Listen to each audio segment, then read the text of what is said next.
আসুন তিলাওয়াতের মাধ্যমে আলোচনায় প্রবেশ করছি, আমার সঙ্গে পড়ুন। আউযু বিল্লাহি মিনাশ শাইতানির রাজীম।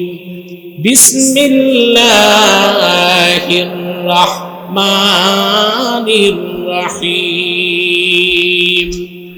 ওয়াল্লাযীনা জাহাদু ফীনা লানাহদিয়ান্নাহুম সুবুলানা ওয়া ইন্নাল্লাহা লামাআল মুহসিনিন।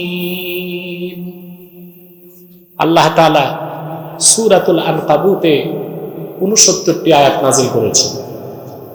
কতটি? এই সূরাতে তিনি ঈমানের কথা বলেছেন, ঈমানদারের পরীক্ষার কথা বলেছেন। একদম শেষ আয়াতে তিনি বললেন, ওয়াল্লাযীনা জাহাদু ফীনা লানাহদিয়ান্নাহুম সুবুলানা। ইমাম সুয়ুতী তাফসীর করেন, ওয়াল্লাযীনা জাহাদু ফি হাক্কিনা লানাহদিয়ান্নাহুম তুরুকাস সাইরি ইলাইনা। আল্লাহ বললেন, ঈমানদারদের মধ্যে যারা আমি আল্লাহকে পেতে, আমার সাহচর্য লাভ করতে, আমার স্বার্থে, আমার সন্তুষ্টি অর্জনের জন্য প্রাণান্তকর প্রচেষ্টা বা সাধনা করে, আমি আল্লাহ আমার কাছে পৌঁছার জন্য সবগুলো পথ তাদেরকে দেখায় দিব। আল্লাহর কাছে পৌঁছার পথ দেখাবেন কে?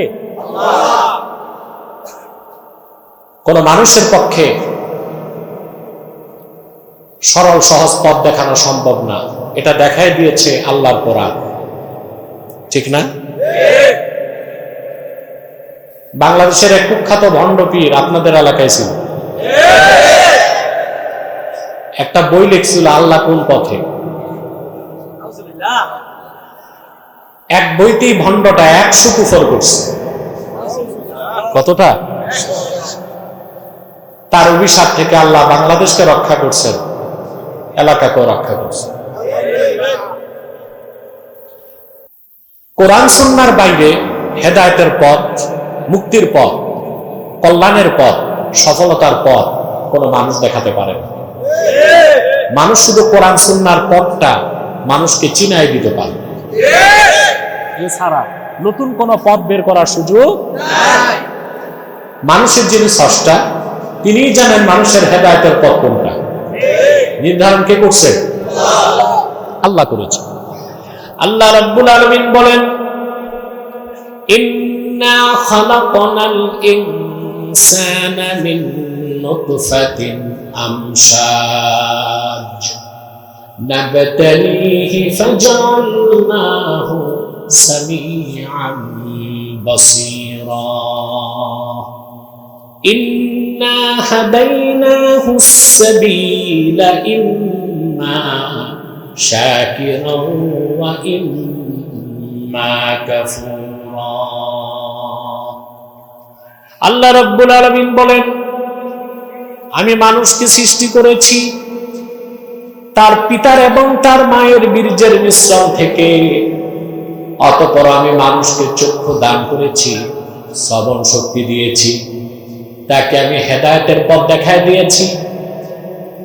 যার খুশি সে হেদায়েতের পথকে গ্রহণ করে কৃতজ্ঞ বান্দা হবে, আর যে ভাগ্য বিপন্ন সে হেদায়েতের পথকে বাদ দিয়া পোড়া কপাল বলে বিবেচিত হবে, অকৃতজ্ঞ বান্দা বলে বিবেচিত হবে। মানুষের যিনি স্রষ্টা আল্লাহ রাব্বুল আলামিন, তিনি তার আখিরি নবী মুহাম্মদ সাল্লাল্লাহু আলাইহি ওয়াসাল্লামের মাধ্যমে ১৫০০ বছর আগে পূর্ণাঙ্গ জীবন বিধান দ্বীন ইসলাম দিয়েছেন। সেই দ্বীন ইসলামের বাইরে যে আল্লাহ রাব্বুল আলামিনের সাথে তাআল্লুক করার, সম্পর্ক করার, আল্লাহর সন্তুষ্টি পাওয়ার কোনো অন্য পথ কিংবা মত নাই। কোনো পথ নাই, মত নাই, কোনো পথ নাই, মত নাই। একমাত্র হেদায়েতের পথ খুঁজতে হবে কোরআন এবং সুন্নাহ থেকে। এখন তাআল্লুক মা আল্লাহ, আপনারা পীরদের কাছে কেন যান? তাআল্লুক মা আল্লাহ, আল্লাহর সাথে সম্পর্ক কিভাবে করতে হবে এই শিক্ষাটা দেন হক্কানি পীরেরা। পীর দেখলে দৌড় দেওয়া যাবে না। পীর দুই প্রকার। কয় প্রকার? এক প্রকার হচ্ছে আউলিয়াউর রহমান, আরেক প্রকার আউলিয়াউশ শয়তান। আল্লাহর ওলি যারা, তারা আউলিয়াউর রহমান, তারা হক্কানি পীর। আর শয়তানের অনুসারী যারা ভণ্ড পীর, তারা শয়তানের বন্ধু বান্ধব। পীর দুই প্রকার, রহমানি পীর আরেকটা হচ্ছে শয়তানি পীর। ঠিক না? ভাগটা আমি করি নাই, আল্লাহ নিজেই করে দিয়েছে। আল্লাহ রাব্বুল আলামিন বলেন, আল্লাহু ওয়ালিয়্যুল্লাযীনা আমানু ইউখরিজুহুম মিনাজ যুলুমাতি ইলান নূর। যারা ঈমানদার, বিশ্বাসী, আল্লাহওয়ালা বুজুর্গ, তাদের গার্ডিয়ান, তাদের অভিভাবক হচ্ছেন আল্লাহ রাব্বুল আলামিন। আল্লাহ তাআলা তাদেরকে শিরক আর কুফরের অন্ধকার থেকে বের করে ইসলামের নূর, আল্লাহর নূর, দ্বীন ইসলামের দিকে নিয়ে আসেন। ওয়াল্লাযীনা কাফারু আউলিয়াউহুমুত তাগুতু ইখরিজুনাহুম মিনান নূরি ইলাজ যুলুমাত। আর যারা কাফের মুশরিক, তারা হচ্ছে তাগুতের বন্ধু, তাদের গার্ডিয়ান হচ্ছে তাগুত। কে? তাগুত মানে শয়তান। শয়তান তাদেরকে দ্বীন ইসলাম থেকে বের করে অন্ধকার সমূহের দিকে নিয়ে যায়। তাহলে পীর কয় প্রকার? ওলি কয় প্রকার? এক প্রকার হচ্ছে আল্লাহর ওলি, আরেক প্রকার হচ্ছে শয়তানের ওলি। এই জন্য পীর ও দুই প্রকার, রহমানি পীর আরেক দল হচ্ছে শয়তানি। যারা শিরকের পথে, কুফরের পথে, সুফিবাদের নামে মানুষকে শিরক কুফর শিখায়, তারা ভণ্ড পীর, শয়তানি পীর। তাদের কাছে গেলে আল্লাহকে পাওয়ার পথ ও মত খুঁজে পাওয়া যাবে না। তা পেতে যেতে হবে রহমানি পীর, যারা আউলিয়াউর রহমান, ইমানদার, বুজুর্গ, আল্লাহওয়ালা আধ্যাত্মিক সাধকদের কাছে যেতে হবে। সেটাকে বাদ দেওয়ার কোনো সুযোগ নাই। কিন্তু হতে হবে আল্লাহওয়ালা পীর, বুজুর্গ পীর, কোরআন সুন্নাহয় বিশ্বাসী পীর। বাংলাদেশে কিছু ভণ্ড পীর আছে যারা সুফিবাদে বিশ্বাসী। সুফিবাদ হচ্ছে সম্পূর্ণ কোরআন সুন্নাহ বিরোধী একটি বাতিল ফেরকার নাম। এটা মানুষকে মধুর সাথে বিষ মিশায়া ধ্বংস করে দিচ্ছে। তরিকত তাসাউফের সাথে কোনো দুশ্মনী নাই, কোরআন সুন্নাহ থেকে প্রমাণিত তরিকত এবং তাসাউফ। কিন্তু সুফিবাদ হচ্ছে একটি বিকৃত মতবাদ, যেটাকে বিশ্বাস করার কোনো সুযোগ নাই। আমার ভাইয়েরা, তাআল্লুক মা আল্লাহ, আল্লাহর সাথে সম্পর্ক করতে চান? কথা বলেন। এখন আল্লাহর সাথে সম্পর্ক করতে হলে, আল্লাহকে পেতে হলে, মুমিনকে আল্লাহ একটা কাজ দিয়েছেন, ওটার নাম মুজাহাদা। ওটার নাম কি? এটা বুঝবেন আজকে? আমি কি কবরস্থানে না মাহফিলে? কেমনে বুঝবো? আপনাদেরকে তো এনভায়রনমেন্ট সাপোর্ট দিতে হবে, হবে না? কিন্তু অজাগায় চিল্লাবেন না, জায়গা মতো। সম্মানিত সুধী, আল্লাহকে পেতে হলে লাগবে কি? মুজাহাদা। সেজন্য আল্লাহ তাআলা বলেছেন, ওয়াল্লাযীনা জাহাদু ফীনা, আমি আল্লাহর স্বার্থে আমাকে পেতে যারা মুজাহাদা করে, আমি তাদেরকে আমার কাছে পৌঁছা সবগুলো পথ দেখাই দেই। তুরুকা সাইরে ইলাইনা, সুবহান। এখন মুজাহাদাটা কি? জাহদুন বা জুহদুন থেকে মুজাহাদা। একটা অর্থ তাকাত, আরেকটা অর্থ মুশাক্কাত। তার মানে আল্লাহকে পাওয়ার জন্য প্রাণান্তকর প্রচেষ্টার নাম হচ্ছে মুজাহাদা। সুবহানাল্লাহ। এখন এই মুজাহাদার আবার অপব্যাখ্যা চলতেছে দেশে। কিছু সুফি দরবেশ পীর আছে, তারা মুজাহাদা বলতে এটাই বুঝেন, জুব্বাটা থাকবে তালিযুক্ত, টুপিটা ছিদ্রওয়ালা। কথা বলেন। আসুন আমরা আজকে মুজাহাদার ব্যাখ্যাটা শুনি। আল্লামা ইমাম কুরতুবী রাহমাতুল্লাহি আলাইহি মুজাহাদার ব্যাখ্যা করতে যে লিখেন মুজাহাদার তিনটা অর্থ। কয়টা? প্রথমটা হচ্ছে নাসরুদ্দিন, ওয়ার রাদ্দু আলাল মুবতিলিন, ওয়া কামউজ জালিমিন। মুজাহাদার তিনটা সংজ্ঞার প্রথম সংজ্ঞা তিনি দিয়েছেন নাসরুদ্দিন, আল্লাহর দ্বীনকে সাহায্য করা। ওয়ার রাদ্দু আলাল মুবতিলিন, কাফের মুশরিক বাতিলকে জ্ঞান প্রজ্ঞা দিয়ে পরাজিত করা। এটা হচ্ছে ইন্টেলেকচুয়াল ফাইট। এটা কি? বুদ্ধি মেধা জ্ঞান দিয়ে বাতিলকে পরাজিত করা, ডিবেটের মাধ্যমে, মুবাহাসার মাধ্যমে, মুজাকারার মাধ্যমে বাতিলের গোমরকে ফাঁস করে দেওয়া। 3 নম্বর হচ্ছে ওয়াকাউজ জালিমিন, কাফের মুশরিকদের মধ্যে যারা আগ্রাসী, দ্বীনকে আঘাত করতে চায়, তাদের বিষ দাঁতকে ভেঙে দেওয়া। এটা হচ্ছে মুজাহাদার প্রথম সংজ্ঞা। মুজাহাদার মনে থাকবে, নাসরুদ্দিন, দ্বীনকে সাহায্য করা। এখন দ্বীনকে কিভাবে সাহায্য করা হয়? যিনি আল্লাহর ঘর মসজিদে 5 ওয়াক্ত আযান দেন, নামাজে মানুষকে ডাকেন, তিনিও দ্বীনকে সাহায্য করেন। যিনি মসজিদে নামাজ পড়ান, তিনি দ্বীনকে সাহায্য করেন। যিনি মাদ্রাসায় হাদিস পড়ান, তিনি দ্বীনকে সাহায্য করেন। যিনি স্টেজে মানুষকে কোরআন হাদিস থেকে ওয়াজ শোনান, তিনিও দ্বীনকে সাহায্য করেন। যিনি আবার দায়রা খানকার মধ্যে তরিকত তাসাউফের মাধ্যমে মানুষের আত্মশুদ্ধির ব্যবস্থা করেন, তিনিও দ্বীনকে সাহায্য করেন। চূড়ান্ত পর্যায়ে যিনি ময়দানে জান ও মাল নিয়ে জিহাদে ঝাঁপায় পড়ে, তিনি সবচেয়ে বেশি আল্লাহর দ্বীনকে সাহায্য করেন। প্রত্যেকেই দ্বীনকে কি করেন? আজান দেওয়া কি? দ্বীনকে সাহায্য করেন।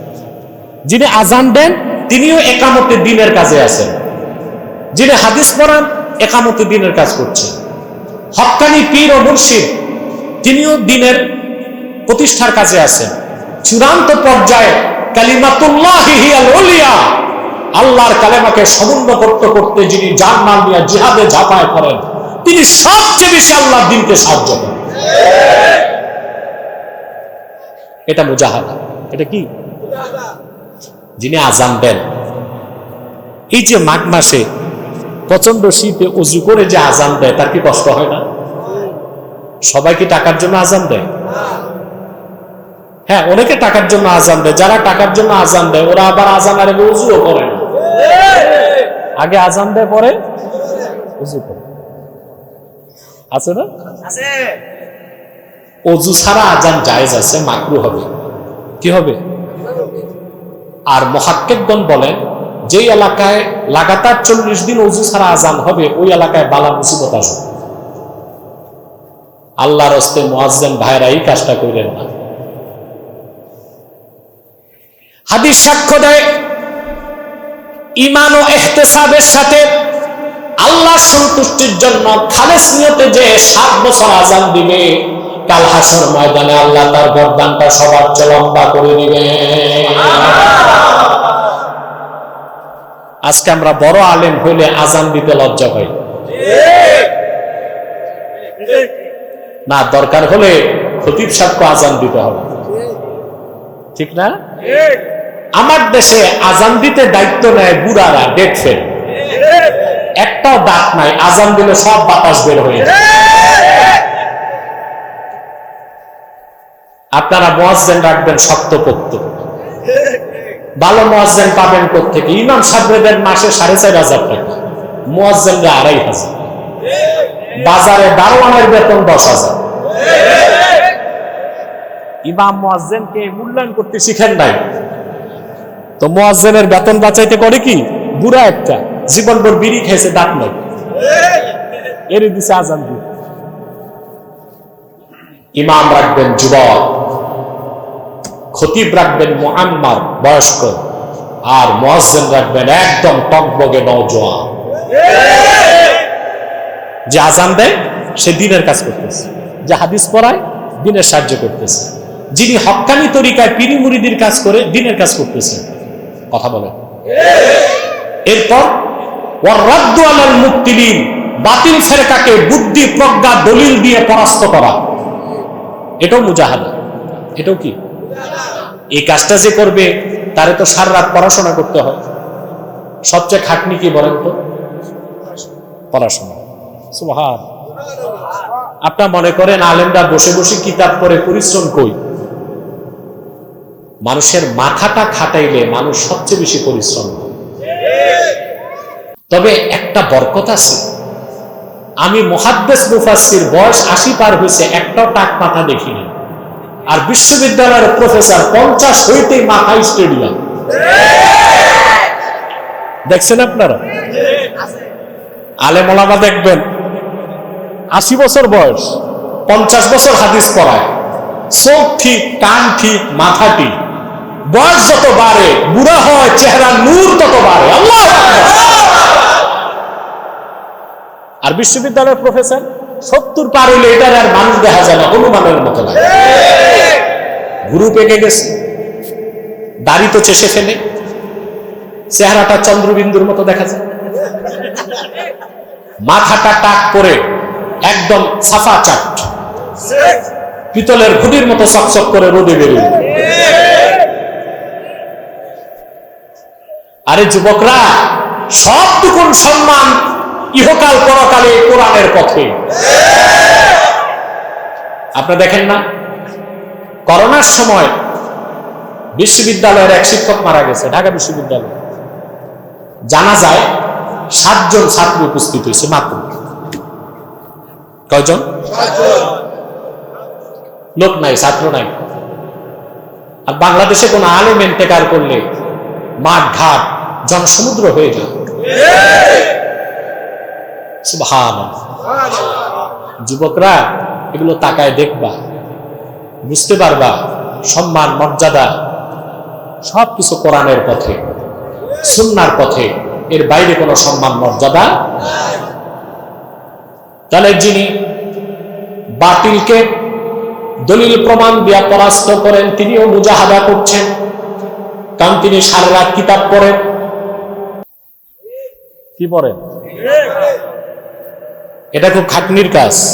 এটা খুব, আপনারা যারা মোতালা করেন, এখন তো অনেক আলেম ফেসবুকের মোতালা করে, এটা আলেমদের ধ্বংস করে দিচ্ছে। আমি দেখছি এখনো বুজুর্গ আলেমরা ফেসবুকে চিনেও না। তবে এই বুজুর্গ আলেমদের উচিত ফেসবুক দেখার জন্য একটা টিম রাখতে হবে। 3 দিন আগে ঘটে যাওয়া সংবাদ তারা পায় 7 দিন পরে, ঠিক না? সেটা দেখতে হবে নিউজের জন্য। কিন্তু মোতালা বাদ দিয়া সারাক্ষণ ফেসবুক মোতালা করলে এলেমটা চলে যাবে। আলেম ভাইদেরকে বলবো অন্তত 4 ঘন্টা যারা ফারেগ হয়ে গেছেন কিতাব মোতালা করবে। কয় ঘন্টা? এতে আপনার ইলমের ব্যাপক বরকত আল্লাহ তাআলা দান। একজন আলেমের মুজাহাদাই তো ভিন্ন। একজন হক্কানি আলেম ঘুমায় থাকলেও শয়তান তার কাছে যাইতে পারে। বলা হয়েছে নাওমুল আলিমি খায়রুম মিন ইবাদাতিল আবিদ। একজন জাহেল আবেদের ইবাদতের চেয়ে একজন আল্লাহওয়ালা বুজুর্গ আলেমের ঘুমের দাম বেশি। মোল্লা আলী কারি রাহমাতুল্লাহ লেখেন, দামেস্কের জামে মসজিদে এক বুজুর্গ ঢুকতেছেন, দেখেন দরজায় এক শয়তান দাঁড়ায় আছে। বুজুর্গ জিজ্ঞেস করলেন, তুমি এখানে দাঁড়ায় আছো কেন? বলে, ওই যে একটা আবেদ দরবেশ নামাজ পড়তেছে, তারে ওয়াসওয়াসা দিবে। বলে, তো ঢুকো না কেন? বলে, একজন আলেম ঘুমায় আছে, ভয়তে ঢুকতে পারতেছে।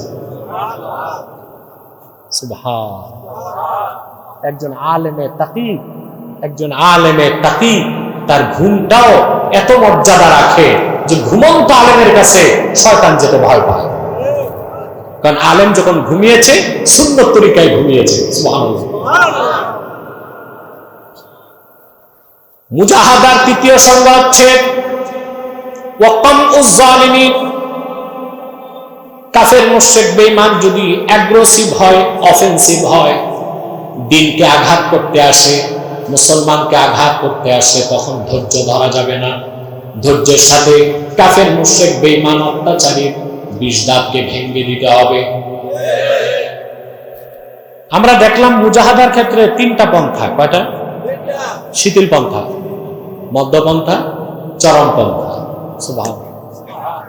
শিথিল পন্থা, মধ্যপন্থা, চরমপন্থা। আমাদের দেশে অনেকে বলে ইসলামে চরমপন্থা নাই। এটা একটা ভুল কথা। ইসলামে উগ্রপন্থা নাই, ইসলামে সন্ত্রাস নাই, ইসলামে সহিংসতা নাই, কিন্তু ক্ষেত্র বিশেষ ইসলাম চরমপন্থাকে অনুমোদন করেছে।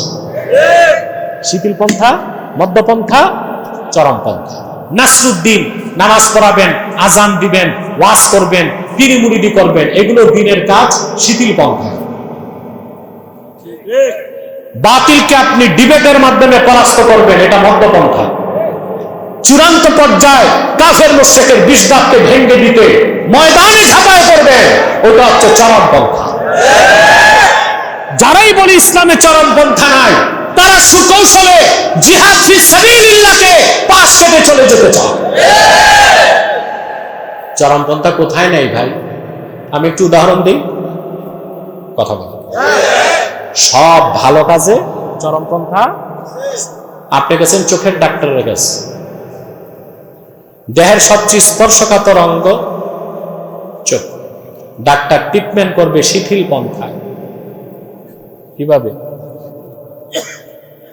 গেলেন কানের ডাক্তারের কাছে, কানের ডাক্তার ট্রিটমেন্ট করবে মধ্যপন্থায়, একটু খোসা টোসা লাগবে। গেছেন দাঁতের ডাক্তারের কাছে,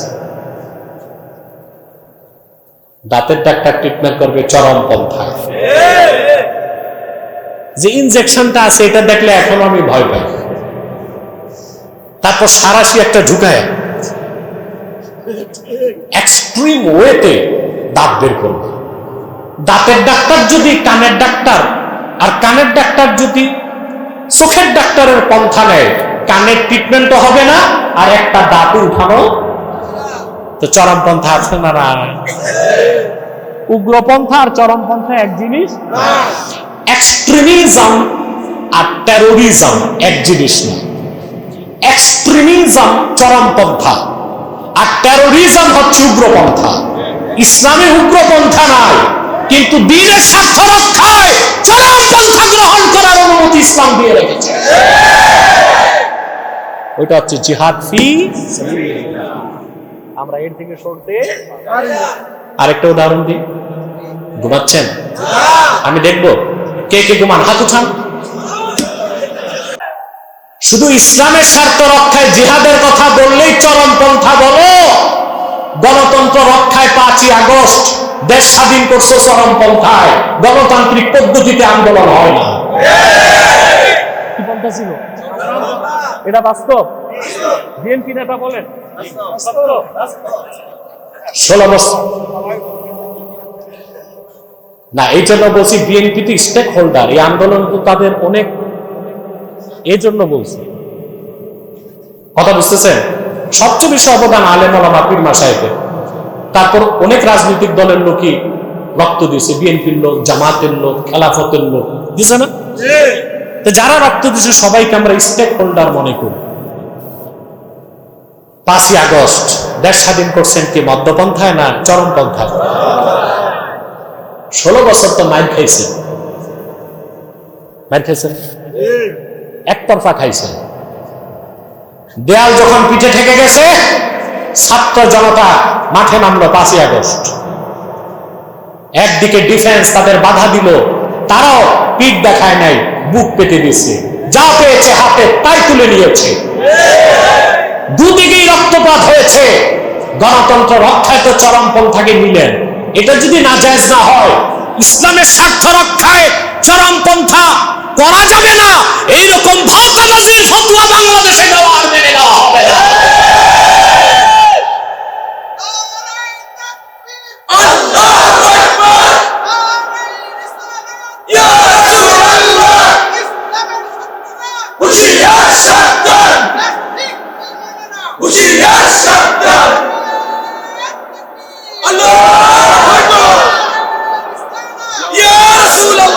সাল্লাল্লাহু আলাইহি ওয়াসাল্লাম। মুজাহাদা বুঝতেছেন? কথা বলেন। আবার মনে করায় দিই, নাসরুদ্দিন ওয়ার রাদ্দু আলাল মুফতিদিন, কামউজ জালিমিন। মুজাহাদার একটা স্তর আলোচনা করলাম, এবার দ্বিতীয় স্তর। মুজাহাদার দ্বিতীয় স্তর হচ্ছে নফসের সাথে লড়াই। নফসের সাথে প্রত্যেকটা হারাম কাজ করতে নফস চায়। আল্লাহ তার হাবিব সাল্লাল্লাহু আলাইহি ওয়াসাল্লাম যা কিছু নিষেধ করেছেন, চুরি করা, ডাকাতি করা, জেনা করা, গীবত করা, শিকায়াত করা, পরের হক মেরে খাওয়া, ঘুষ খাওয়া, মানুষ হত্যা করা, এই সব কিছু হারাম। প্রত্যেকটা হারাম কাজ চিত্তাকর্ষক, সেটা করতে মন চায়। আল্লাহ রাব্বুল আলামিনের ভয়তে নফসের সাথে লড়াই করে গুনাহ থেকে বেঁচে থাকা, সেটাও হলো মুজাহাদার দ্বিতীয় স্তর। হারাম কাজগুলো কেমন লাগে?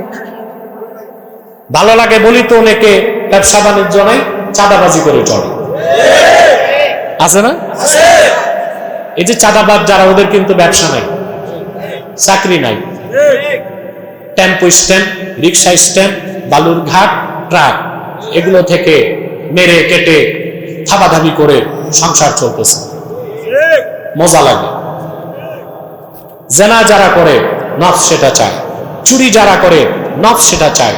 মুমিন আল্লাহর ভয়তে নফসের সাথে লড়াই করে টিকে থাকবে, এটা মুজাহাদার দ্বিতীয় স্তর। বলেন সুবহানাল্লাহ। আল্লাহ রাব্বুল আলামিন বলেন, ফাআম্মা মান খাফা মাকামা রাব্বিহি ওয়া নাহান নাফসা আনিল হাওয়া ফাইন্নাল জান্নাতা হিয়াল মাওয়া। আল্লাহ রাব্বুল আলামিন বলেন, আর যে ব্যক্তি কাল হাসর ময়দানে মহান আল্লাহর সামনে দাঁড়াবার ভয় অন্তরে পোষণ করলো, আর তার নফস যা চাইলো আল্লাহর ভয়ে তা থেকে সে নিজকে নিবৃত রাখলো, এই মুজাহাদার কারণে সেই ব্যক্তির চূড়ান্ত গন্তব্য হবে আখিরাতে আল্লাহর জান্নাত। এটা মুজাহাদা। এটা কি? নফসের সাথে লড়াই। কিসের সাথে? এবার মুজাহাদার চূড়ান্ত স্তর বলবো। পৌনে 1 ঘন্টা চা বললাম, সব ভুলে গেলে আমার দুঃখ নাই। এখন যেটা বলবো মুজাহাদার চূড়ান্ত সংজ্ঞা, এরপরে কোনো সংজ্ঞা, এটা লিখতে হবে খাতায় কলমে না, মনের পাতায়। বলবো? আল্লামা কুরতুবী মুজাহাদার চূড়ান্ত ব্যাখ্যা করতে যে লিখেন, মাসালুস সুন্নাতি ফিদ দুনিয়া কামাসালিল জান্নাতি ফিল উকবা ফামান দাখালাল জান্নাতা ফাকাদ সালিমা ওয়া কামান আখাযাস সুন্নাহ ফাকাদ সালিমা। সুবহানাল্লাহ। ইমামে কুরতুবী লেখেন, আল্লাহর হাবিব আখিরি নবী নূর নবীজি মুহাম্মদ মুস্তাফা সাল্লাল্লাহু আলাইহি ওয়াসাল্লাম ১৫০০ বছর আগে যে সুন্নাত রেখে দিয়েছেন, সেই সুন্নাতের উদাহরণ হচ্ছে দুনিয়ায় আল্লাহর জান্নাতের মতো। যে ব্যক্তি জান্নাতে প্রবেশ করলো সে যেমন নিরাপদ হয়ে গেল জাহান্নাম থেকে, দুনিয়ায় যে ব্যক্তি জীবনের সকল মৌলিক ক্ষেত্রে সুন্নতকে কামড় দিয়া ধরল, সে সেই রকম ফিতনা থেকে নিরাপদ হয়ে গেল। তার মানে মুজাহাদার চূড়ান্ত ব্যাখ্যা হচ্ছে সুন্নত তরিকায় চলা। ব্যক্তি জীবন, সমাজ জীবন, পারিবারিক জীবন, রাষ্ট্র জীবন, শিক্ষা জীবন, সাংস্কৃতিক জীবন, নামাজ, রোজা, হজ, যাকাত, সকল ক্ষেত্রে সুন্নতে মুতাহহারা মুআত্তারার পূর্ণ অনুসরণ করতে হবে। এর চেয়ে উপরে বড় কোন মুজাহাদা। আপনি সুন্নত তরিকা বাদ দিয়া যতই সাধনা করেন, এটা মুজাহাদা হবে? যেমন অনেকে মুজাহাদা করতে যায়, গোশত খায় না, খিচুড়ি খায়। কি খায়? এটা কি সুন্নত মোতাবেক আমল না সুন্নতের খেলাফ? মাঝে মধ্যে গোশত খাওয়া সুন্নত, তবে প্রতিদিন খাওয়া বিদআত। মাঝে মধ্যে খাওয়া, প্রতিদিন খাওয়া। আল্লাহর হাবিব সাল্লাল্লাহু আলাইহি ওয়াসাল্লাম ইরশাদ করেছেন, খায়রুত তাআমি ফিদ দুনিয়া ওয়াল আখিরাতিল লাহমু। দুনিয়া আখিরাতের সর্বোত্তম খাবারের নাম গোশত। মাঝে মধ্যে খাবেন, শক্তি পাবেন। আর যদি একদম খাওয়া বাদ দেন, দুর্বল হয়ে যাবেন, আপনি তো তখন নামাজ দাঁড়ায় করতে পারবেন না। আবার প্রতিদিন খাওয়া কি? নিষেধ। হাদিস শরীফে আসছে প্রতিদিন যে ঘরে গোশত খাওয়া হয় ওই ঘরে আল্লাহর লানত আসে। এটার প্রমাণ আপনারা দেখেছেন। প্রচুর গোশত যে ঘরে খায় ওই ঘরের মানুষের হার্ট অ্যাটাক করে, ব্রেন স্ট্রোক করে, প্যারালাইজড হয়ে পড়ে থাকে। যেই ঘরে একজন মুরব্বী প্যারালাইজ রোগী ওই ঘরের কোন সদস্যের রাতের ঘুম নাই। এই বোঝা টানতে টানতে কি করতে করতে এটা কি রহমত না লানত?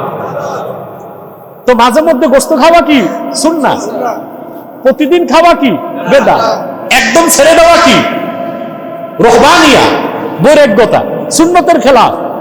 তাহলে সুন্নত তরিকায় চলার চেয়ে বড় কোনো মুজাহাদা না।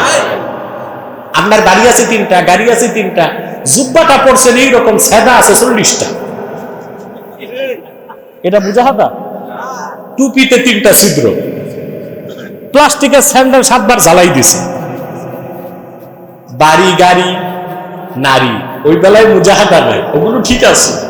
ব্যাংকে টাকা আছে 3 কোটি, যত ফকির আর মিসকিন গিরে দেখায় জুব্বার মধ্যে, এটা মুজাহাদা? আল্লাহ যদি তৌফিক দেন দামি পোশাক পরা কি সুন্নত না? কথা বলেন। আমি একটা হাদিস শোনাচ্ছি আপনাদেরকে। ইমামে বাগাবীতে রওয়ায়াত করেন, তাফসীর বাগাবীতে, খারাজা রাসূলুল্লাহ সাল্লাল্লাহু আলাইহি ওয়াসাল্লাম ইয়াওমান ওয়া আলাইহি জুব্বাউন কিমাতুহু 4000 দিরহাম। সাহাবী বর্ণনা করেন আল্লাহর আখির নবী নূর নবীজি মুহাম্মদ মুস্তাফা সাল্লাল্লাহু আলাইহি ওয়াসাল্লাম একদিন সাহাবায়ে কেরামের সামনে তাশরীফ নিয়ে আসলেন। আল্লাহর হাবিবের নূরের জিসিম মোবারকে যে জুব্বাটা ছিল 1500 বছর আগে ওই জুব্বার দাম ছিল 4000 দিরহাম। কত দিরহাম? সুবহানাল্লাহ বলবেন। হাদিসের ব্যাখ্যা এসেছে ওই যুগে এক বাদশা রাসূলুল্লাহর খেদমতে সাল্লাল্লাহু আলাইহি ওয়াসাল্লাম জুব্বাটা হাদিয়া পাঠিয়েছিলেন। তো আল্লাহর নিয়ামত হিসেবে রাসূলুল্লাহ সাল্লাল্লাহু আলাইহি ওয়াসাল্লাম জুব্বাটা পরিধান করেছেন। কারণ আল্লাহর হাবিবের উম্মতে রাজা বাদশাহ তো থাকবে, তাদের সুন্নত মোতাবেক চলতে হবে না? তাহলে বোঝা যায় সাধ্য থাকলে, আল্লাহ দিলে দামি জুব্বা পরা কি সুন্নাহ। আর যখন সাধ্য নাই, আল্লাহ দেন নাই, তখন তালিযুক্ত জুব্বা পরা সুন্নাহ। মুজাহাদা বুঝতেছেন? কথা বলে। অনেকে মুজাহাদার খাতিরে আতর লাগায় না। কেন লাগায় না? আতর কিনতে পয়সা লাগে। কি লাগে? অথচ আতর লাগানো কত বড় সুন্নাত। যতক্ষণ আতরের গ্রাম থাকবে, মানুষ পাবে, আপনার সওয়াব লেখা উল্টি হবে। আর আমাদের দেশে অনেক পিসার আতর লাগায় না, গোসলও করে না, আতরও লাগায় না, আছে না? আরে ভাই, আতর লাগানো তো অনেক বড় সুন্নত, সুন্নত না? কিন্তু সমস্যা হচ্ছে আতরের দাম সবচেয়ে বেশি, কারণ সুন্নত তো সবসময় সবচেয়ে উপরে থাকে। আপনি একটা সেন্টার কত দিয়ে কিনবেন? বিদেশি সেন্ট, ফ্রান্সের তৈরি, এক বোতল 20,000, 30,000, 40,000, 70,000, 80,000। বলেন, এর উপরে তো আর 10 ml পাবেন না। আতরের দাম কত জানেন? আমি একবার হজের সময় মদিনা মুনাওয়ারাতে মসজিদ নববী সাল্লাল্লাহু আলাইহি ওয়াসাল্লামের বাইরে আতরের দোকানে ঢুকলাম। আমার কৌতূহল জাগলো, আমি সেলসম্যানকে বললাম সবচেয়ে দামি আতরটা দেখান। এতটুকু একটা বোতল বের করছে, এতটুকু, এই যে এতটুকু। আমরা দাম কত? বলে 12,000 রিয়াল। বাংলাদেশের 2.5 লক্ষ টাকার উপরে এতটুকু এক বোতল আছে। গত বছর আমার প্রোগ্রাম ছিল আরব আমিরাতে। আপনারা জানেন আল হারামাইন পারফিউম কোম্পানিটা আরব আমিরাত। তা আমি গিয়েছি শুনে মাহতাব সাহেব তার সিও কে ফোন করছে যে আমার, উনি ছিল সিঙ্গাপুর, যে আমার পারফিউম ফ্যাক্টরিতে আব্বাসী সাহেব একটু আনো, উনি নসিহত করবে, দোয়া করবে। প্রচুর শ্রমিক, 300-400 শ্রমিক। আমি গেলাম, ঘুরে ঘুরে দেখলাম। আমাকে নিয়ে গেল ডিসপ্লেতে, আর ডিসপ্লেতে আতর দেখাতে দেখাতে একটা বোতল বের করছে এত বড়, বুঝলেন? আমি বললাম দাম কত? বলে 8 লক্ষ টাকা। তাই আমি ভাবছি একটু গ্রাম নিয়ে নেই। এটা আমিররা লাগায়, তার মানে হচ্ছে আতর লাগানো সুন্নত, এটার দাম সবসময় থাকবে কি? সুবহান। আপনারা তো বাংলাদেশে ভালো আতর পান না, এই রোজার দিন বাইতুল মুকাররমের সামনে দেখবেন এত বড় বোতল লেখা জান্নাতুল ফেরদৌস, দাম কত? 15 টাকা। ওখানে তো 15 টাকা সরিষার খাঁটি তেলও নাই। তাহলে মুজাহাদা হচ্ছে সুন্নত তরিকায় চলা, ঠিক না? তো ওয়াল্লাযীনা জাহাদু ফিনা, আমরা যে আল্লাহর ওলি হতে চাই মুজাহাদা করতে হয়। চূড়ান্ত কথা হচ্ছে জীবনের সকল ক্ষেত্রে সুন্নতের অনুসরণ। সুন্নতের অনুসরণ শুধু নামাজ, রোজা, হজ, যাকাতে না, জীবনের সকল মৌলিক ক্ষেত্রে। আপনার ফৌজদারি, আপনার দেওয়ানি, আপনার সংস্কৃতি, আপনার শিক্ষা, সকল ক্ষেত্রে সুন্নতের অনুসরণ করা ছাড়া সুখ, শান্তি, সমৃদ্ধি, কল্যাণ, মুক্তি, পরকালে নাজাতের কোনো ব্যবস্থা নাই। আমরা বাংলাদেশে প্রচুর লোক সুন্নত তরিকায় চলি, শুধু নামাজ, রোজা, হজ, যাকাতে, কিছুটা পোশাক আশাকে, উঠা বসা, খাওয়া দাওয়া। বাকি আমাদের রাষ্ট্রের মূল সেক্টরগুলো কি সুন্নত তরিকায় চলে? বরং এখন তো চেষ্টা হচ্ছে সুন্নত বিরোধী, কোরআন বিরোধী আইন করা। সবচেয়ে আঘাত লেগেছে আমাদের বিতর্কিত নারী সংস্কার কমিশনের 318 পৃষ্ঠার গাঁজাখুরি প্রস্তাবনা দেখে। আপনারা দেখেছেন, আমরা প্রতিবাদ করেছি। ঢাকায় সরওয়ার্দী উদ্যানে হেফাজতের প্রোগ্রামে ওলামায়ে কেরাম হুঁশিয়ার করেছে, আমরা হুঁশিয়ার করেছি। নারী পুরুষ সমান অধিকার, এটা কি সম্ভব? সৃষ্টিগতভাবে আল্লাহ তাআলা নারী আর পুরুষের মধ্যে 25টা পার্থক্য রাখছে। কয়টা? 25টা। তো সমান করবেন কেন? ফিজিক্যাল, সাইকোলজিক্যাল, বায়োলজিক্যাল, নারী আর পুরুষে সৃষ্টিগতভাবে কয়টা পার্থক্য? সবচেয়ে বড় পার্থক্য বিজ্ঞান দেখেছে, একজন প্রাপ্তবয়স্ক পুরুষের মাথায় মগজের পরিমাণ 60 ড্রাম। কত? 60 ড্রাম। ড্রাম মানে পানির ড্রাম না, 4 ড্রামে 1 তোলা। 4 ড্রামে 1 তোলা। তো পুরুষের মাথায় মগজ কতটুকু? প্রাপ্তবয়স্কা মহিলা যত শিক্ষিত হোক, উকিল, ম্যাজিস্ট্রেট, ব্যারিস্টার, প্রধানমন্ত্রী, স্পিকার কিংবা জাতিসংঘের মহাসচিব, ওর মাথায় সর্বোচ্চ মগজের পরিমাণ 40 গ্রাম। তো মগজ দিতে সময় আল্লাহ যে বাটোয়ারা করছেন, কত কম দিয়েছেন? আল্লাহর আখিরি নবী মুহাম্মদ সাল্লাল্লাহু আলাইহি ওয়াসাল্লাম 1000 বছর আগে বলেছেন, নারীদের ব্যাপারে নাকিসুল আকলি ওয়াদ দ্বীন, দ্বীনের ক্ষেত্র তারা অপরিপূর্ণ, আকলের ক্ষেত্র অপরিপূর্ণ। বিশ্বনবীর কথাটি 1000 বছর পরে বিজ্ঞান অপারেশন করে পাল্লায় ওজন দেওয়া প্রমাণ পেয়েছে। পুরুষের মাথায় মগজ 60 গ্রাম, মহিলার মাথায় 40 গ্রাম। তো ফিজিক্যাল, বায়োলজিক্যাল, সাইকোলজিক্যাল কতটা পার্থক্য? সেই নারী আর পুরুষ সকল ক্ষেত্রে এক সমান অধিকার, এটা কি সুস্থ মানুষের দাবি না পাগলের? এরপর 318 পৃষ্ঠায় আবার ওরা বলছে, তালাক দেবার ক্ষেত্রে নারী পুরুষের সমান অধিকার। সবচেয়ে জঘন্য একটা কথা বলছে, মেরিটাল রেপ। স্বামী স্ত্রী বিবাহিত, স্বামী যদি জোর করে স্ত্রীর সাথে ফিজিক্যাল রিলেশন করে, এটা ধর্ষণের মামলা হবে। চিন্তা করেন, ঘরে ঘরে আগুন লাগানোর ব্যবস্থা করছে। এখন মহিলা রাজি ছিল কি ছিল না, এটার প্রমাণ হবে কি দিয়া? হেফাজত ইসলামের মঞ্চে কিছু আলেম রাগান্বিত হয়ে নারী কমিশনের মহিলাদেরকে ব্যবসা বলছে। হ্যাঁ, এই শব্দ উচ্চারণটা ঠিক হয় নাই, আর হেফাজতের পক্ষ থেকে দুঃখ প্রকাশ করা হয়েছে। কিন্তু এনসিপি কে বলছি, তোমরা এই শব্দটা বললা, নারী কমিশন তো ব্যবসাদের বৈধ অধিকার চেয়েছে, আইনি বৈধতা চেয়েছে। তাদের চোখে তো ব্যবসা কোনো খারাপ জিনিস না। নারীদের লাগার আগে এনসিপির নেতাদের লাগলো কেন? তোমরাও কি জাসদের মতো, বামপন্থীদের মতো বাংলাদেশে ইসলাম বিরোধী রাজনীতি করতে চাও কিনা? যদি সেটাই হয় তোমাদের উদ্দেশ্য, বাংলাদেশে জাসদ, বাসদ, বামপন্থীদের যেভাবে জায়গা হয় নাই, এনসিপিকেও জায়গা দেওয়া হবে না বাংলাদেশে।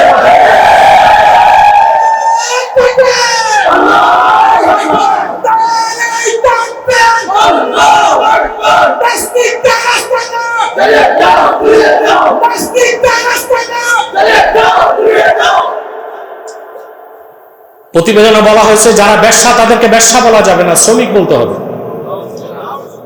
আর তাদের আয় রোজগারকে বৈধতা দিতে হবে। তাহলে বোঝা যাচ্ছে তাদের কাছে ব্যবসা বৃত্তিটা খারাপ কাজ না। তো কোন আলেম যদি আগে বলেই থাকে আহামরি কি দোষী বা হয়েছে, যদি এই শব্দ উচ্চারণটা ভুল হয়ে গেছে, ঠিক না? প্রিয় ভাইরা, অতএব কোরআন সুন্নাহর আইনকে কায়েম করতে পারেনি, সেটা আমাদের ব্যর্থতা। আর কোরআন সুন্নাহ বিরোধী আইন হবে, তা হতে দেওয়া হবে না বাংলাদেশে।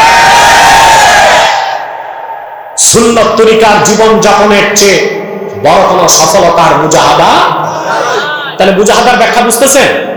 মুজাহাদার চূড়ান্ত ব্যাখ্যা হচ্ছে ব্যক্তি জীবন, সমাজ জীবন, রাষ্ট্র জীবন, সাংস্কৃতিক জীবন, শিক্ষা জীবন, পোশাক আশাক, উঠা বসা, নামাজ রোজা হজ যাকাত, সকল ক্ষেত্রে আল্লাহ রাখিনী নবী রাহমাতুল আলামিন মুহাম্মদ মুস্তাফা সাল্লাল্লাহু আলাইহি ওয়াসাল্লাম ১৫০০ বছর আগে যে আদর্শ রেখে গেছেন, সুন্নাহ রেখে গেছেন, চোখ বন্ধ করে অন্ধের মতো সেই সুন্নতের অনুসরণ করতে হবে। এর চেয়ে বড় মুজাহাদা আর কিছু নাই। এবার আসেন, মুজাহাদা করলে আপনি পাবেন কি? এটা তো লাগবে। বাঙালি বিনা পয়সায় খাটে না, কথা বলে না, ওইটা বলবো। আপনি যদি মুজাহাদা পুরাপুরি করতে পারেন, আপনি হয়ে যাবেন আল্লাহর মহসিন বান্দা। কি হবেন? আল্লাহ তাআলা ঘোষণা করে দিয়েছেন, ওয়া ইন্নাল্লাহা লামাআল মুহসিনিন, নিশ্চয় মুহসিন বান্দাদের সাথে আল্লাহ আছে। ব্যক্তি যখন ঈমান আনে তার নাম মুমিন। কি নাম? সে যখন শরীয়ত মানে সে মুসলিম। মুমিন হবার পরে আপনি যদি পুরোপুরি মুসলিম না হন, ঈমানের কারণে আপনি জান্নাত পাবেন, কিন্তু গ্যারান্টি নাই ফার্স্ট চান্সে না সেকেন্ড চান্সে। আযাবের আগেও যেতে পারেন, পরেও যেতে পারেন। যদি পুরোপুরি ইসলামের বিধানগুলো মেনে খাঁটি মুসলিম হয়ে যান, আপনি বেহেশত পাবেন, কঠিন হিসাব লাগবে। কিন্তু আপনি যদি মুজাহাদার মাধ্যমে মুহসিন বান্দা হয়ে যান, আপনার কোনো হিসাব থাকবে না, কোনো আযাব হবে না। বিনা আযাবে হালকা হিসাবে আল্লাহ তাআলা ফার্স্ট চান্সে আপনাকে তার জান্নাত দিয়ে দিবে। তাহলে মুমিন মুসলিম হলেই চলবে না, মুহসিন হইতে হবে। মুহসিন হইতে কি লাগবে? মুজাহাদা। এইটি বুঝে গেছেন, মাশাআল্লাহ, আমার শ্রম সার্থক। মুমিন হতে ঈমান লাগে, খাঁটি মুসলিম হতে ইসলামী শরীয়তকে মানতে হয়। আর মুহসিন হতে কি লাগবে? মুজাহাদা। মুজাহাদার ব্যাখ্যা বুঝছেন? তাহলে মুহসিন হবেন। এখন আসেন আয়াতের বাকি অংশের ব্যাখ্যাটা বুঝে নিন। ওয়া ইন্নাল্লাহা লামাআল মুহসিনিন, আল্লাহ যে মুহসিন বান্দাদের সাথে আছেন, এটার অর্থ কি তা বুঝতে হবে। আল্লাহর মুমিন বান্দা যখন মুহসিন হয়ে যাবে মুজাহাদার মাধ্যমে, সে আমার আল্লাহর এত নৈকট্য লাভ করবে, চারটা জিনিস আল্লাহ তার জন্য ওয়াজিব করে দিবেন। বলবো? আঙ্গুল তুলে গণনা করেন। প্রথম হচ্ছে রাহমাত, 2 নম্বরে নুসরাত, 3 নম্বরে ইজ্জত, 4 নম্বরে কুওয়াত।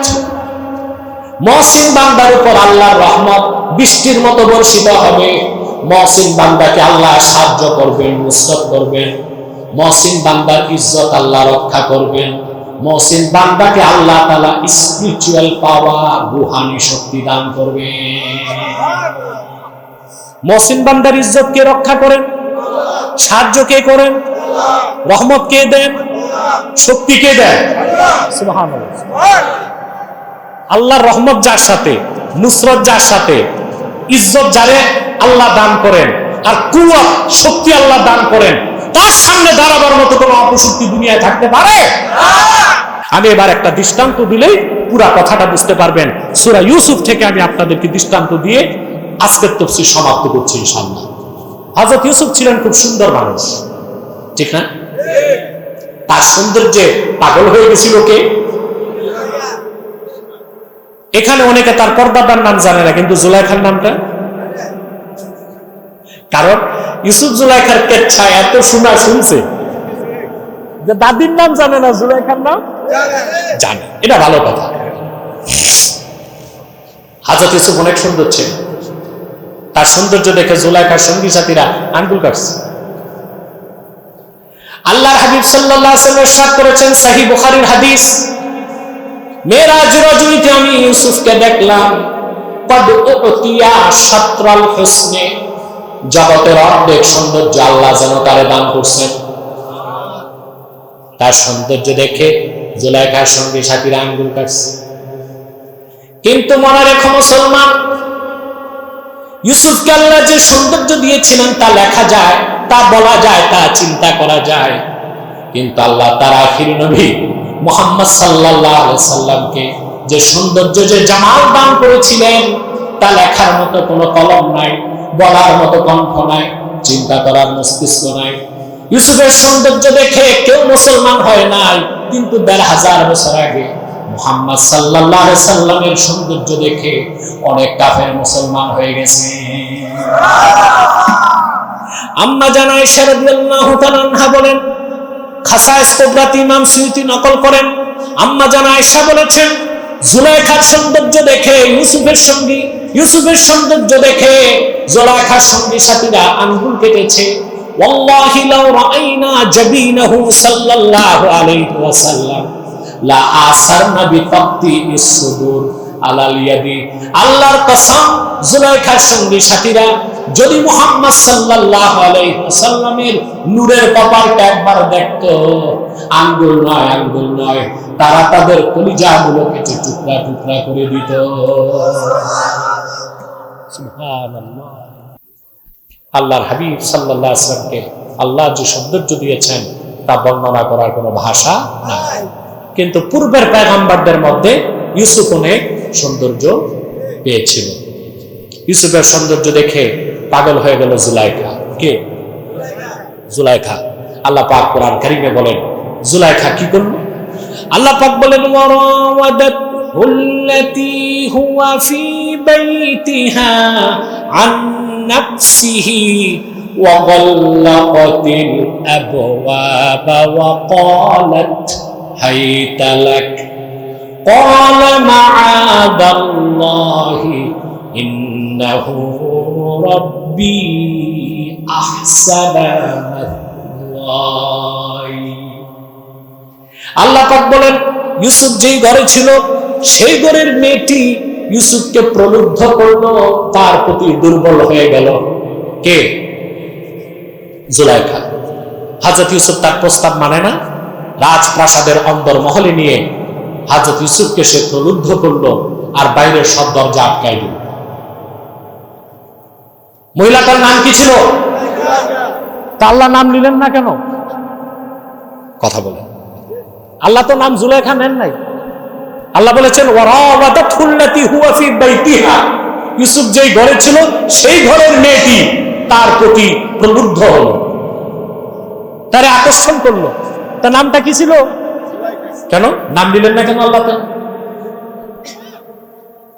আল্লাহ তাআলা আসিয়া মুমিনা ছিল, তার নাম নেন নাই, বলেছেন ইমরাতু ফিরাউন।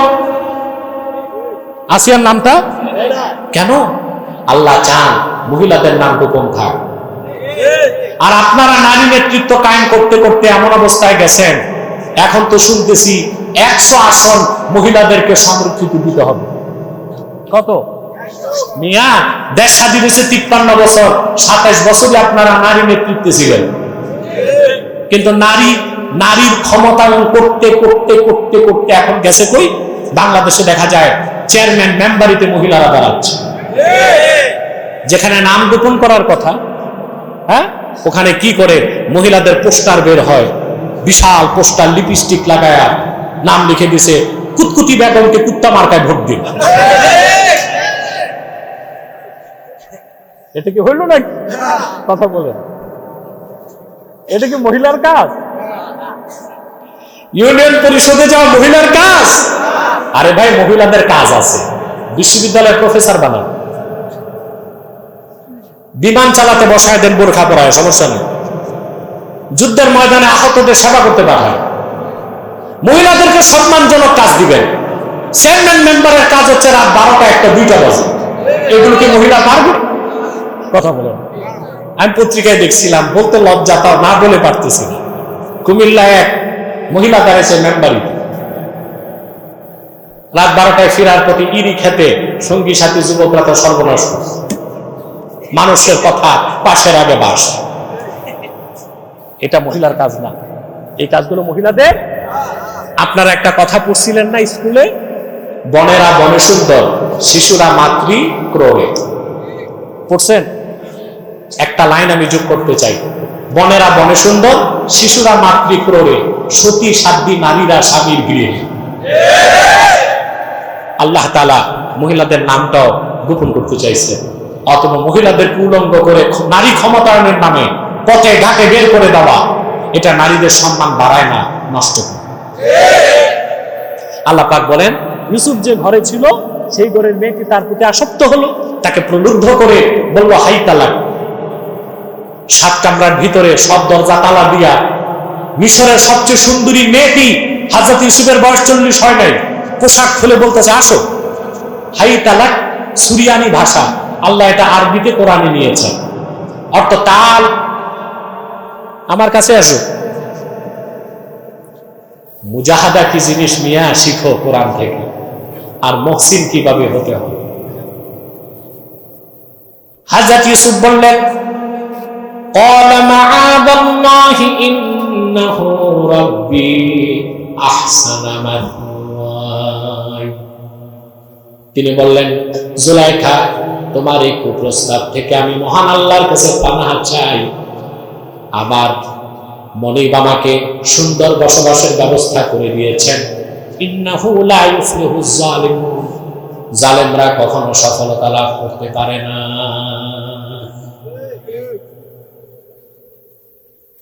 ইউসুফ আলাইহিস সালাম বাঁচলেন কেমনে প্রশ্ন আসে না?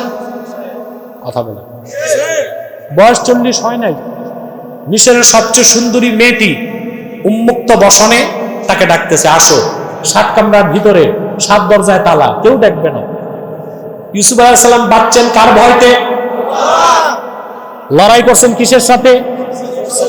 এটা মুজাহাদা। এটা কি মুজাহাদা? ইউসুফ আলাইহিস সালাম বাঁচতে পারতেন না, জুলাইখার খপ্পরে পড়ে যেতেন। কেমনে বাঁচলেন?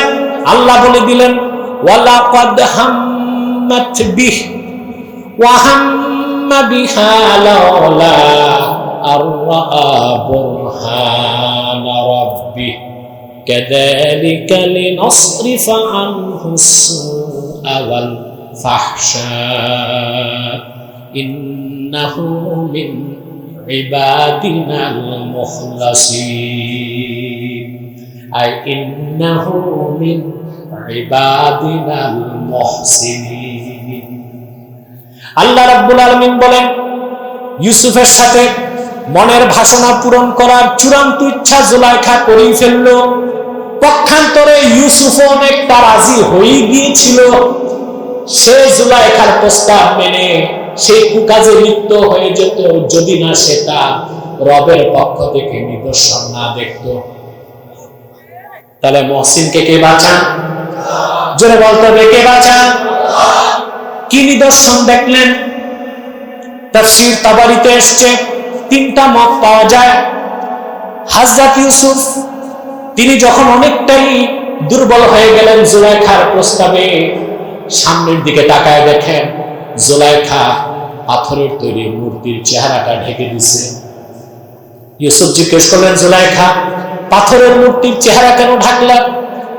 হযরত ইউসুফকে জুলাইখা জবাব দিল, আমি এটারে খোদা মনে করে ইবাদত করি, তার সামনে খারাপ কাজ করার শোভা পায় না, চোখটা ঢেকে দিলাম।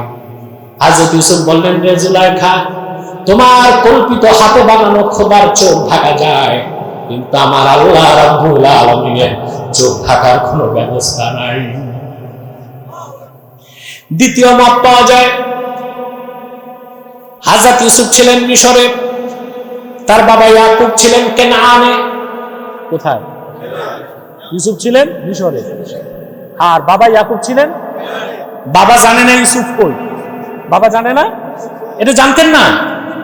তিনি তো কানতে কানতে অন্ধ হয়ে গেছেন। হঠাৎ করে ইউসুফ নবী দেখলেন তার বাবা ইয়াকুব দাঁড়ায় আছেন, জিহ্বায় কামড় দিয়া তর্জনী আঙ্গুল তুলে বলতেছেন, রে ইউসুফ, জুলাইখার কুপ্রস্তাবে রাজি হইস না, আল্লাহর ভয় অন্তরে লালন করে পিছনে দৌড় দে। তরিকত তাসাউফের ভাষায় এটাকে বলা হয় ইস্তেমদাদে রুহানি। কি বলা হয়? ইস্তেমদাদে। আল্লাহ বনি ইসরায়েলের পয়গম্বরদেরই ক্ষমতা দিয়েছিলেন আধ্যাত্মিকভাবে সাহায্য, রুহানি সাহায্য। আর আল্লাহ তার হাবিব মুহাম্মদ সাল্লাল্লাহু আলাইহি সাল্লামের উম্মতের আউলিয়া কেরামকে ক্ষমতা দান করেছেন ইস্তেমদাদে রুহানি। সুবহানাল্লাহ। এটা ভিন্ন আলোচনা, ওই দিকে আর যাচ্ছি না, আমি আমার সাবজেক্ট এটা পুরা করতে হবে। তৃতীয় মত, হযরত ইউসুফ দেখলেন শূন্যে ভেসে উঠেছে, লা তাকরাবুজ জিনা, জিনার কাছেও যেও না। তিনটা মতের যে কোনো একটা নেওয়া যায়। হযরত ইউসুফ ইউটার্ন নিয়ে পিছনের দিকে একটা দৌড় দিলেন। আর বাইরে তো দরজা সব কি চাবি কার কাছে? ইউসুফের কাছে। দরজা কয়টা? অনেকগুলো। তাফসীরে এসেছে 7টা। আল্লাহ তাআলা বহুবচন ব্যবহার করছেন। ওয়া গাল্লাকাতিল বাবা, আল্লাহ বলেন নাই ওয়া গাল্লাকাতিল আবওয়াবা। অসংখ্য দরজায় সে কি করছে? তালা লাগাই দিছে। পয়গম্বর ইউসুফ ইউটার্ন নিয়ে দিলেন দৌড়। সামনের দরজার তালায় হাত দিলেন, তালা খুলে গেল। এভাবে প্রথম, দ্বিতীয়, তৃতীয়, চতুর্থ 7টা দরজা পার হয়ে গেলেন। পিছনে জুলাইখা দৌড়াতে লাগলো। জুলাইখা জুব্বা ধরে টান দিল, পিছন দিক দিয়ে জুব্বা ছিঁড়ে গেল। আল্লাহ পাক বলেন ওয়াস্তাবাকাল বাবা ওয়া কদ্দাত কামিসাহু মিন দুবুরি ওয়া আলফায়া সাইয়্যিদাহা লাদাল বাব। ইউসুফ দৌড় দিল, পিছনে জুলাইখা দৌড় দিল। জুলাইখা পিছন দিক দিয়ে ধরল তার জুব্বা, পিছন দিক থেকে ছিন্ন হয়ে গেল। দুজনই বের হয়ে দেখেন দরজার সামনে জুলাইখার স্বামী মিশরের অর্থমন্ত্রী আজিজ মিশর দাঁড়ায় আছে। ধরা খাইছে কে? জুলাইখা। কে ধরা খাইছে? মহিলাদের চিরাচরিত অভ্যাস, সুর পাল্টাইতে দেরি। জুলাইখা দেখছে যে মহাবিপদ, আমার এইগুলো গেল, ওইগুলো গেল। এরকম বিপদে অনেক সময় প্রবাসীর স্ত্রীরা পড়ে।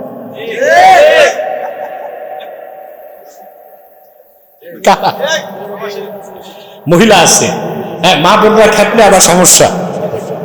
ঠিক আছে, প্রবাসী ছেলেরা বিদেশ যায়, রক্ত পানি করা ঘামের পয়সা পাঠায় দেশে। তো স্ত্রী এই টাকা দিয়া দেখা যায় আরেক ছেলের সাথে বন্ধুত্ব করে মোজ মাস্তি করে। সব মেয়েদের বলছি না, কিছু মেয়ে। এর জন্য আবার ছেলের দোষ আছে। তোমার বিবাহিতা স্ত্রী থাকবে হয় তোমার মার কাছে, নয় তার মায়ের কাছে। এটার যদি কাজপুর ফ্ল্যাট ভাড়া দেয়, আর বিদেশ থেকে পাঠাইছে আইফোন অ্যাপলের 2.5 লাখ টাকা, ফেসবুক ওপেন, তো মহিলার সাথে তো শয়তান 10টা লেগেই থাকবে। আবার টাকা পাঠায় বিদেশ থেকে, মায়ের অ্যাকাউন্টে না, বাবের অ্যাকাউন্টে না, বউয়ের অ্যাকাউন্ট। 10 বছর পর এসে দেখে ব্যাংকের অ্যাকাউন্টও খালি, ঘরের বিছানাও খালি। চালাক মেয়েরা যখন টের পায় তখন আবার সুর পাল্টায় ফেলে, বুঝেন না? বলে দেখে যে এইগুলো গেছে, ওইগুলো গেছে, তখন বলে ওইটা তো আমার প্রেমিক না, ওটা ধর্মের ভাই বানিয়েছে। এগুলো আছে শরীয়তে? কথা বলে আছে? নাই, ধর্মের ভাই বলে কিছু নাই। ধর্মের ভাই বানাই তো যত কুকাজ করে।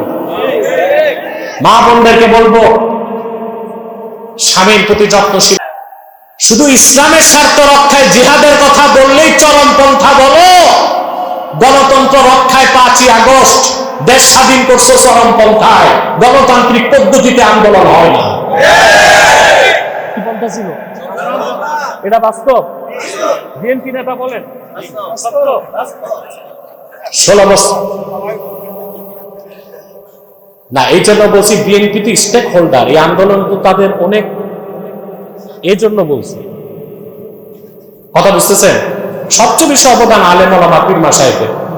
তারপর অনেক রাজনৈতিক দলের লোকই রক্ত দিয়েছে, বিএনপির লোক, জামাতের লোক, খেলাফতের লোক দিছে না? তো যারা রক্ত দিয়েছে সবাইকে আমরা স্টেক হোল্ডার মনে করি। 5ই আগস্ট দেশ স্বাধীন করছেন কি মধ্যপন্থায় না চরমপন্থায়? 16 বছর তো মাইর খাইছেন। মার খাইছেন, একতরফা খাইছেন। দেয়াল যখন পিঠে ঠেকে গেছে, ছাত্র জনতা মাঠে নামলো 5ই আগস্ট। একদিকে ডিফেন্স তাদের বাধা দিল, তারাও পিঠ দেখায় নাই, বুক পেতে দিচ্ছে, যা পেয়েছে হাতে তাই তুলে নিয়েছে। দুদিকেই রক্তপাত হয়েছে। গণতন্ত্র রক্ষায় তো চরমপন্থাকে নিলেন। এটা যদি নাজায়েজ না হয়, ইসলামের স্বার্থ রক্ষায় চরমপন্থা করা যাবে না, এইরকম ভাওতাবাজির ফতোয়া বাংলাদেশে দেওয়া আর মেনে নেওয়া হবে না।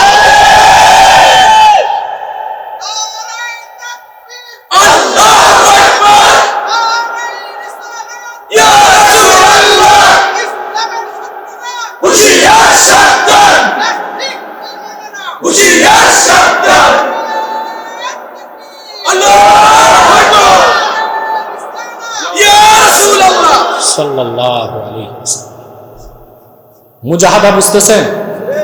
কথা বলেন। আবার মনে করাই দিই, নাসরুদ্দিন ওয়ারাদ্দু আলাল মুফতিদিন ওয়া কামউজ জালিমিন। মুজাহাদার একটা স্তর আলোচনা করলাম, এবার দ্বিতীয় স্তর। মুজাহাদার দ্বিতীয় স্তর হচ্ছে নফসের সাথে লড়াই। নফসের সাথে প্রত্যেকটা হারাম কাজ করতে নফস চায়। আল্লাহ তার হাবিব সাল্লাল্লাহু আলাইহি ওয়াসাল্লাম যা কিছু নিষেধ করেছেন, চুরি করা, ডাকাতি করা, জেনা করা, গীবত করা, শিকায়াত করা, পরের হক মেরে খাওয়া, ঘুষ খাওয়া, মানুষ হত্যা করা, এই সব কিছু হারাম।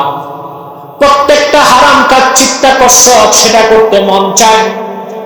আল্লাহ রাব্বুল আলামিনের ভয়তে নফসের সাথে লড়াই করে গুনাহ থেকে বেঁচে থাকা, সেটাও হলো মুজাহাদার দ্বিতীয় স্তর। হারাম কাজগুলো কেমন লাগে? ভালো লাগে বলি তো অনেকে ব্যবসা বাণিজ্য নাই, চাঁদাবাজি করে চলে, আছে না? এই যে চাঁদাবাজ যারা, ওদের কিন্তু ব্যবসা নাই, চাকরি নাই, টেম্পো স্ট্যান্ড, রিক্সা স্ট্যান্ড, বালুর ঘাট, ট্রাক, এগুলো থেকে মেরে কেটে থাবাধাবি করে সংসার চলতেছে, মজা লাগে। জেনা যারা করে নফস সেটা চায়, চুরি যারা করে নফস সেটা চায়। মুমিন আল্লাহর ভয়তে নফসের সাথে লড়াই করে টিকে থাকবে, এটা মুজাহাদার দ্বিতীয় স্তর বলেন সুবহানাল্লাহ।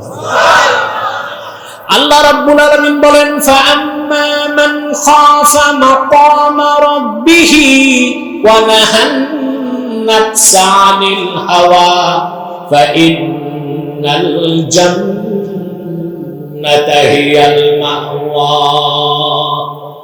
আল্লাহ রাব্বুল আলামিন বলেন, আর যে ব্যক্তি কাল হাসর ময়দানে মহান আল্লাহর সামনে দাঁড়াবার ভয় অন্তরে পোষণ করলো, আর তার নফস যা চাইলো আল্লাহর ভয়ে তা থেকে সে নিজকে নিবৃত রাখলো, এই মুজাহাদার কারণে সেই ব্যক্তির চূড়ান্ত গন্তব্য হবে আখিরাতে আল্লাহর জান্নাত। এটা মুজাহাদা। এটা কি? নফসের সাথে লড়াই। কিসের সাথে? নফসের সাথে। এবার মুজাহাদার চূড়ান্ত স্তর বলবো। পৌনে 1 ঘন্টা চা বললাম, সব ভুলে গেলে আমার দুঃখ নাই। এখন যেটা বলবো মুজাহাদার চূড়ান্ত সংজ্ঞা, এরপরে কোনো সংজ্ঞা, এটা লিখতে হবে খাতায় কলমে না, মনের পাতায়। বলবো? আল্লামা কুরতুবী মুজাহাদার চূড়ান্ত ব্যাখ্যা করতে যে লিখেন, মাসালুস সুন্নাতি ফিদ দুনিয়া কামাসালিল জান্নাতি ফিল উকবা ফামান দাখালাল জান্নাতা ফাকাদ সালিমা ওয়া কামান আখাযাস সুন্নাহ ফাকাদ সালিমা। সুবহানাল্লাহ। ইমামে কুরতুবী লেখেন, আল্লাহর হাবিব আখিরি নবী নূর নবীজি মুহাম্মদ মুস্তাফা সাল্লাল্লাহু আলাইহি ওয়াসাল্লাম ১৫০০ বছর আগে যে সুন্নাত রেখে দিয়েছেন, সেই সুন্নাতের উদাহরণ হচ্ছে দুনিয়ায় আল্লাহর জান্নাতের মতো। যে ব্যক্তি জান্নাতে প্রবেশ করলো সে যেমন নিরাপদ হয়ে গেল জাহান্নাম থেকে, দুনিয়ায় যে ব্যক্তি জীবনের সকল মৌলিক ক্ষেত্রে সুন্নতকে কামড় দিয়া ধরলো সে সেই রকম ফিতনা থেকে নিরাপদ হয়ে গেল। তার মানে মুজাহাদার চূড়ান্ত ব্যাখ্যা হচ্ছে সুন্নত তরিকায় চলা। ব্যক্তি জীবন, সমাজ জীবন, পারিবারিক জীবন, রাষ্ট্র জীবন, শিক্ষা জীবন, সাংস্কৃতিক জীবন, নামাজ, রোজা, হজ, যাকাত সকল ক্ষেত্রে সুন্নতে মুতাহহারা মুআত্তারার পূর্ণ অনুসরণ করতে হবে। এর চেয়ে উপরে বড় কোনো মুজাহাদা। আপনি সুন্নত তরিকা বাদ দিয়া যতই সাধনা করেন, এটা মুজাহাদা হবে? যেমন অনেকে মুজাহাদা করতে যায় গোশত খায় না, খিচুড়ি খায়। কি খায়? এটা কি সুন্নত মোতাবেক আমল না সুন্নতের খেলাফ? মাঝে মধ্যে গোশত খাওয়া সুন্নত, তবে প্রতিদিন খাওয়া বিদআত। মাঝে মধ্যে খাওয়া, প্রতিদিন খাওয়া। আল্লাহর হাবিব সাল্লাল্লাহু আলাইহি ওয়াসাল্লাম ইরশাদ করেছেন, খায়রুত তাআমি ফিদ দুনিয়া ওয়াল আখিরাতিল লাহমু। দুনিয়া আখিরাতের সর্বোত্তম খাবারের নাম গোশত। মাঝে মধ্যে খাবেন, শক্তি পাবেন। আর যদি একদম খাওয়া বাদ দেন, দুর্বল হয়ে যাবেন, আপনি তো তখন নামাজ দাঁড়ায় করতে পারবেন না। আবার প্রতিদিন খাওয়া কি নিষেধ? হাদিস শরীফে আসছে, প্রতিদিন যে ঘরে গোশত খাওয়া হয় ওই ঘরে আল্লাহর লানত আসে। এটার প্রমাণ আপনারা দেখেছেন। প্রচুর গোশত যে ঘরে খায় ওই ঘরের মানুষের হার্ট অ্যাটাক করে, ব্রেন স্ট্রোক করে, প্যারালাইজড হয়ে পড়ে থাকে। যেই ঘরে একজন মুরব্বী প্যারালাইজ রোগী, ওই ঘরের কোন সদস্যের রাতের ঘুম নাই। এই বোঝা টানতে টানতে কি করতে করতে, এটা কি রহমত না লানত?